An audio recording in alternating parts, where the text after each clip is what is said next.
அனைவருக்கும் வணக்கம். சற்று முன் வெளியான முக்கிய அறிவின்படி குடும்பத் தலைவிகள் அனைவரும் பயன்பெறும் வகையில் அவர்களுக்கு மாதம் மாதம் ரூபாய் 2500 உதவித்தொகை வழங்குவது குறித்தும், மேலும் அவர்கள் கவனத்தில் கொள்ளக்கூடிய மிக முக்கியமான அறிவுகள் வெளியாகியுள்ளன. இதை பத்தி விரிவாக்கம் வீடியோல பார்க்க போறோம். வீடியோவை கடைசி வரைக்கும் ஸ்கிப் பண்ணாம பாருங்க. வீடியோக்குள்ள போறதுக்கு முன்னாடி இந்த வீடியோ லைக் பண்ண பிரஸ் பண்ணிக்கோங்க.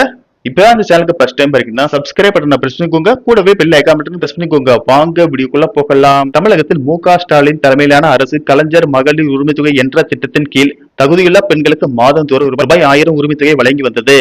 இந்த நிலையில் தமிழகத்தில் மே மாதம் புதிய ஆட்சி மாற்றம் ஏற்பட்டது. இதைத் தொடர்ந்து தமிழக வெற்றி கழகம் தேர்தல் வாக்குறுதி அளித்திருந்த மகளிர் உரிமை தொகை ரூபாய் 1000க்கு பதிலாக மாதம் மாதம் ரூபாய் 2500 வழங்கப்படும் என வாக்குறுதி அளித்திருந்தது. அதே போல் தற்போது தமிழகத்தில் புதிய ஆட்சி அமைத்துள்ள தமிழக வெற்றி கழகம் மகளிர் உரிமை தொகை ரூபாய் 2000 வழங்குவதற்கான புதிய முக்கியமான அறிவிப்புகளை வெளியிட்டுள்ளது. முதலாவது அறிவிப்பாக 60 வயதிற்கு மேற்பட்ட பெண்கள் மகளிர் உரிமை தொகை திட்டத்தின் கீழ் மாதம் மாதம் ரூபாய் 1000 பெற்று வந்தனர். அவர்களுக்கு இனிமேல் முதியோர் உதவி தொகையாக ரூபாய் 3000 வழங்கப்படும் என தமிழக அரசு அறிவித்துள்ளது. இதற்கான கணக்கெடுக்கும் பணிகள் நடைபெற்று வருகின்றன. இந்த கணக்கெடுக்க பணிகள் முடிந்ததும் அவர்களுக்கு மாதம் மாதம் ரூபாய் 1000க்கு பதிலாக 3000 வழங்கப்படும் என தமிழக அரசு அறிவித்துள்ளது.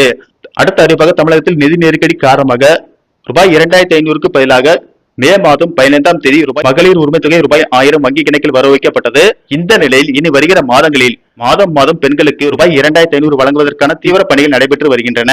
இதன் மூலம் இந்த திட்டத்தின் கீழ் இதுவரை பயன்பெற்றவர்கள் பயன்பெறாதவர்கள் அனைவரும் ரூபாய் 2500 அவர்களுக்கு கிடைக்கப் போகிறது. இதற்கான விண்ணப்பங்கள் விநியோகிக்கப்பட்டு அந்த விண்ணப்பங்கள் சரிபார்க்கப்பட்ட பின் 21 வயது முதல் 60 வயதிற்கு உட்பட்ட அனைத்து பெண்களுக்கும் ரூபாய் 2500 மாதம் மாதம் வங்கி கணக்கில் வரவைக்கப்படும் என தகவல்கள் வெளியாகியுள்ளன. அதன்படி தவேக அரசு தங்களுடைய தேர்தல் பிரச்சாரத்தின் போது பல்வேறு வாக்குறுதிகளை அறிவித்திருந்தது. தற்போது மகளிர் உரிமை தொகை பெற்று வரும் 60 வயதிற்கு மேற்பட்ட மூத்த குடிமக்கள் புதிய மறுசீரமைப்பு நடவடிக்கையின் கீழ் முதியோர் உதவித்தொகை என்ற திட்டத்திற்கு மாற்றப்படுவார்கள். இதனால் இதுவரையில் 100 ரூபாய் பெற்று வந்த அவர்களுக்கு மாதம் மாதம் ரூபாய் 3000 வழங்கப்படும். அதே போல 60 வயதிற்கு உட்பட்ட தகுதியுள்ள பெண்களுக்கு மாதந்தோறும் மகளிர் உரிமை தொகையாக ரூபாய் 2500 வழங்கப்படும். மகளிர் உரிமை தொகை திட்டத்திற்கு யாரெல்லாம் விண்ணப்பிக்கலாம்? நீங்கள் தமிழ்நாட்டில் வசிக்கும் பெண்ணாக இருக்க வேண்டும். 21 வயது அதற்கு மேற்பட்ட வயது உடையவராக இருக்க வேண்டும். குடும்ப வருமானம் 2 லட்சத்திற்கும் குறைவாக இருக்க வேண்டும். ஒவ்வொரு ஆண்டும் நீங்கள் பயன்படுத்தும் மின்சாரம் 3600 யூனிட்டுக்கும் குறைவாக இருக்க வேண்டும். தேவையான ஆவணங்கள் Aadhaar card, PAN card, ration card, bank passbook, மின்சார கட்டண ரசீது, பாஸ்போர்ட் சைஸ் போட்டோ ஆகியவை தேவைப்படும். நன்றி, வணக்கம்.